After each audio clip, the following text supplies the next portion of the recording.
नमस्कार, आप सबका फिर से स्वागत है इस मीरा एकेडमी यूट्यूब चैनल पे। ठीक है, और आज क्लास 10 के लिए जो भूगोल होता है उस भूगोल का चैप्टर नंबर 1 जो है उस चैप्टर नंबर 1 का पूरा ऑब्जेक्टिव क्वेश्चन कराया जाएगा।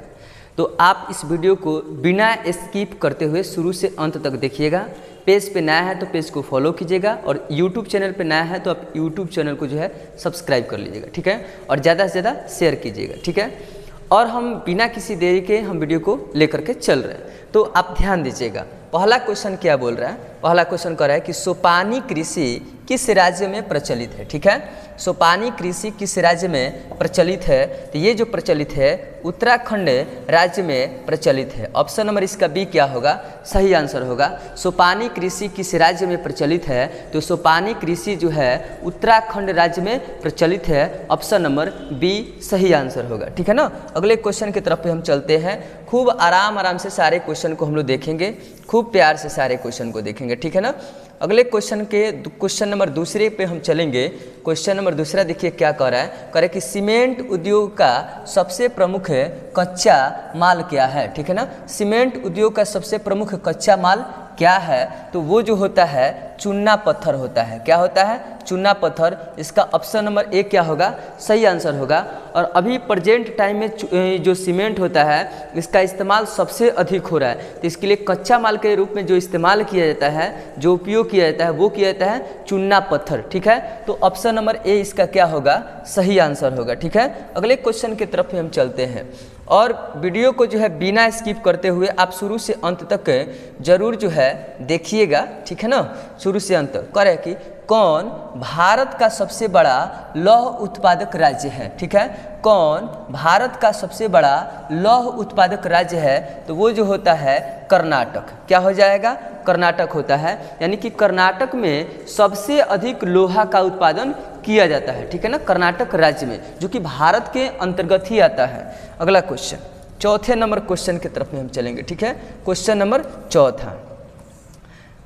क्वेश्चन नंबर चौथे के ऊपर ध्यान दीजिएगा। ठीक है ना, क्वेश्चन में देखिए 4 क्या बोल रहे हैं? कह रहे कि किस खनिज को उद्योगों की जननी माना गया है? ठीक है ना, किस खनिज को उद्योगों की जननी माना गया है? जननी का मतलब कि जो जन्म देती है उन्हीं को जननी कहा जाता है। ठीक है ना, तो इसका सही आंसर जो हो जाएगा वो होता है लोहा। क्या हो जाएगा? लोहा। ऑप्शन नंबर इसका सी सही आंसर हो जाएगा।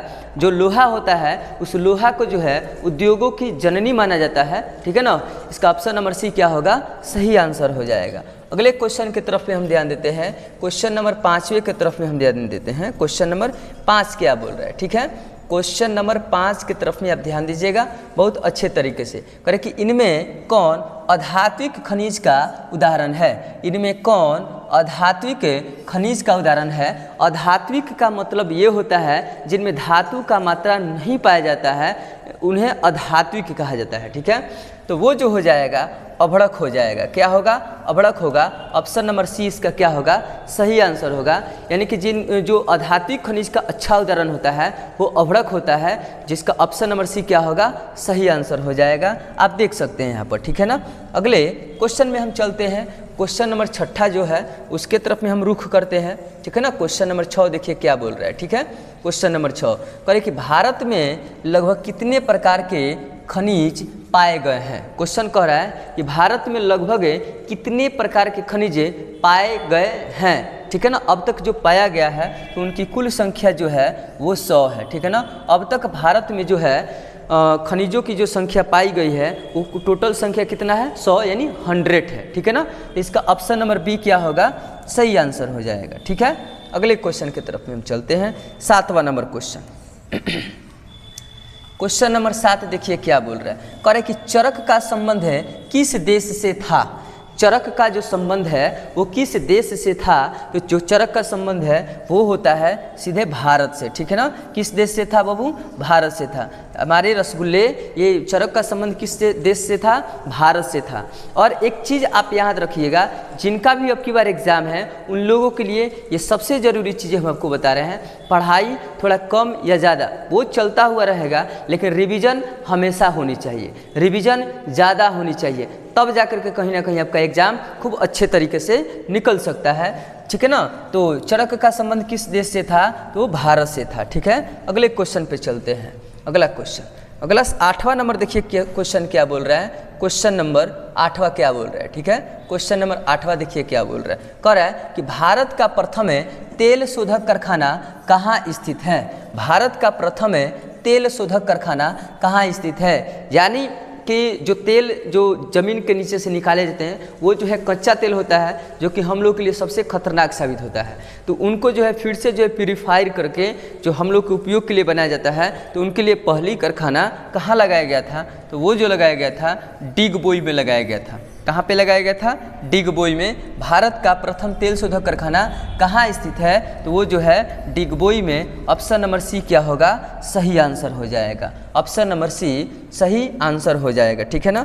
अगला क्वेश्चन की तरफ में हम चलते हैं। क्वेश्चन नंबर 9 के तरफ में आप ध्यान दीजिएगा। क्वेश्चन नंबर कितना, 9 के तरफ में, ठीक है ना। कह रहा है कि मैग्नीज उत्पादन में भारत का विश्व में क्या स्थान है। मैग्नीज उत्पादन में भारत का विश्व में क्या स्थान है, तो वो जो स्थान है इसका तृतीय स्थान है। कौन सा स्थान है, तृतीय स्थान है। ऑप्शन नंबर सी क्या होगा, सही आंसर हो जाएगा। ऑप्शन नंबर सी क्या होगा, परफेक्ट आंसर हो जाएगा, तृतीय स्थान हो जाएगा, ठीक है ना।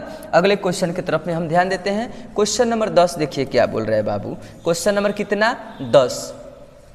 क्वेश्चन नंबर 10 देखिए क्या बोल रहा है, खूब बढ़िया से। मरुस्थलीय मृदा का, और मृदा का अगर हम बात करें ना, तो मृदा का मतलब होता है मिट्टी होता है, ठीक है ना। मृदा का मतलब क्या होता है, मिट्टी। तो कह रहे कि मरुस्थलीय मृदा का विस्तार निम्न में से कहाँ है, ठीक है ना। तो वो जो होता है राजस्थान में, ठीक है ना। कहाँ पे है, राजस्थान में। मरुस्थलीय मृदा का जो सबसे अधिक विस्तार पाया जाता है, सबसे अधिक फैलाव जो होता है वो कहाँ होता है, तो राजस्थान राज्य में होता है। तो इसका ऑप्शन नंबर बी क्या होगा, सही आंसर हो जाएगा, ठीक है। Option number B is the right answer. बहुत अच्छे तरीके से आप सारे चीज़ों को देखिएगा, सब चीज़ आपके लिए मेहनत किया जा रहा है, थोड़ा आप सपोर्ट कर दीजिए। इनमें किस बंदरगाह से लोहे का निर्यात किया जाता है, इनमें किस बंदरगाह से लोहे का निर्यात किया जाता है, तो जो विशाखापत्तनम होता है ना, विशाखापत्तनम, इस विशाखापत्तनम से जो है ऑप्शन नंबर डी, यानी विशाखापत्तनम से जो है लोहे का आदान प्रदान आयात निर्यात